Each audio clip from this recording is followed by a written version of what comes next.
ചോദ്യം ചോദിച്ചതിന് 24 പ്രതിനിധി അലക്സ് മുഹമ്മദിനെ കേന്ദ്രമന്ത്രി സുരേഷ് ഗോപി ഭീഷണിപ്പെടുത്തിയതിൽ വ്യാപക പ്രതിഷേധം. കേരള പത്രപ്രവർത്തക യൂണിയൻ ഇന്ന് പ്രതിഷേധ ദിനമായി ആചരിക്കുകയാണ്. യൂണിയന്റെ നേതൃത്വത്തിൽ സംസ്ഥാനത്ത് വിവിധയിടങ്ങളിൽ പ്രതിഷേധ മാർച്ച് സംഘടിപ്പിച്ചു. ആ ദൃശ്യങ്ങളിലേക്ക്.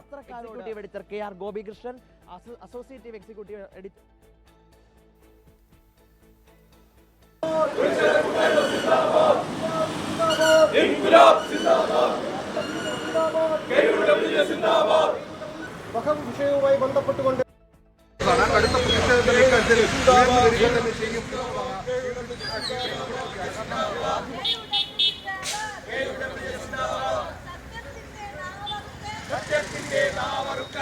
പ്രതിഷേധത്തിൻ്റെ ഒരു ആദ്യ പടിയെന്ന നിലയിലാണ് ഈ പരിപാടി ആസൂത്രണം ചെയ്തിരിക്കുന്നത്. വരും ദിവസങ്ങളിൽ ഇതിനെതിരായി കൂടുതൽ ശക്തമായ സമ്മർദ്ദങ്ങൾ ഉയർത്തുന്നതിനുള്ള പ്രചാരണങ്ങളും പ്രതിഷേധങ്ങളും സമ്മർദ്ദങ്ങളും ഉണ്ടാവും. അത് ഈ പ്രതിഷേധം ഒരു പൊതുസമൂഹം തന്നെ ഏറ്റെടുക്കണമെന്നാണ് കേരള പത്രപ്രവർത്തക യൂണിയന് ആവശ്യപ്പെടാനുള്ളത്. സുരേഷ് ഗോപിയുടെ നടപടിയെ മന്ത്രി PM മുഹമ്മദ് റിയാസും UDF കൺവീനർ MM ഹസനും അപലപിച്ചു. മാധ്യമപ്രവർത്തകരോട് എന്നല്ല, മറ്റു രാഷ്ട്രീയ പാർട്ടി പ്രവർത്തകരോട് പോലും മോശമായി പെരുമാറരുത് എന്ന് കരുതുന്ന ആളാണ് താനെന്ന് ആയിരുന്നു പാലക്കാട്ടെ NDA സ്ഥാനാർത്ഥി C കൃഷ്ണകുമാറിന്റെ പ്രതികരണം. പത്രക്കാരോടൊന്നല്ല, എതിർ രാഷ്ട്രീയ പാർട്ടിക്കാരോട് പോലും മാന്യമായിട്ട് പെരുമാറണം എന്നുള്ള നിലപാടുള്ള ആളാണ്. വ്യക്തിപരമായിട്ട് ഒരാളെ അധിക്ഷേപിക്കുക, വ്യക്തിപരമായിട്ട് അധിക്ഷേപങ്ങൾ ചൊരിയുക എന്നുള്ളത് ഞാൻ ആ കാര്യത്തിൽ എൻ്റെ വ്യക്തിപരമായിട്ടുള്ള അഭിപ്രായം മാന്യത പുലർത്തണം എന്നാണ്.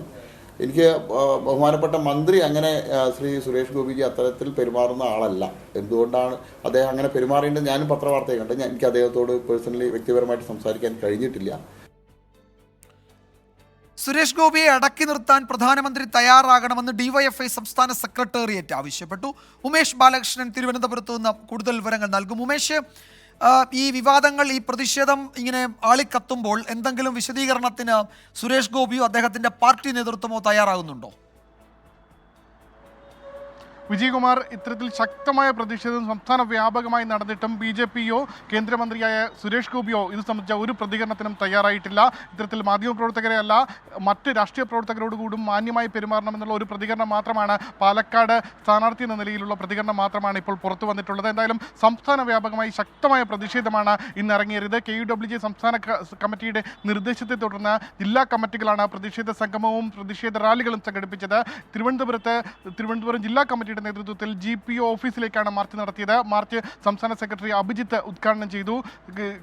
സുരേഷ് ഗോപിയുടെ മാധ്യമപ്രവർത്തകർക്കെതിരായ അധിക്ഷേപങ്ങൾ അവസാനിപ്പിക്കുക, മാധ്യമ സ്വാതന്ത്ര്യം അനുവദിക്കുക തുടങ്ങിയ മുദ്രാവാക്യങ്ങൾ ഉയർത്തിക്കൊണ്ട് തന്നെയായിരുന്നു ഇന്നത്തെ പ്രതിഷേധ പരിപാടികളെല്ലാം. എന്തായാലും ഈ പ്രതിഷേധ പരിപാടികളോടുകൂടി സുരേഷ് ഗോപി തൻ്റെ മാധ്യമപ്രവർത്തകർക്കെതിരായുള്ള ഈ വിമർശനങ്ങൾ അവസാനിപ്പിച്ചില്ല എങ്കിൽ പ്രതിഷേധത്തിൻ്റെ ശക്തിയും പ്രതിഷേധത്തിൻ്റെ രീതിയും മാറ്റുമെന്നുള്ള മുന്നറിയിപ്പും KUWJ സംസ്ഥാന ഘടകം നൽകുന്നു. രാഷ്ട്രീയ പാർട്ടികളുടെ ഭാഗത്തു നിന്നും വിമർശനങ്ങൾ ഉണ്ടായിരിക്കുന്നു. MM ഹസൻ രാഷ്ട്രീയ പാർട്ടി പ്രവർത്തകർക്കും സുരേഷ് ഗോപി ഈ ചോദ്യങ്ങളോട് അസഹിഷ്ണുത പാലിക്കണമെന്നായിരുന്നു MM ഹസന്റെ പ്രതികരണം. DYFI സംസ്ഥാന സെക്രട്ടേറിയറ്റ് സുരേഷ് ഗോപിയുടെ ഈ അലക്സ് മുഹമ്മദിനെതിരെയുള്ള ഭീഷണിയെ അപലപിച്ചു. നിലയ്ക്ക് നിർത്താൻ പ്രധാനമന്ത്രി തയ്യാറാകണമെന്നും സെക്രട്ടേറിയറ്റ് പ്രസ്താവനയിൽ ആവശ്യപ്പെട്ടു.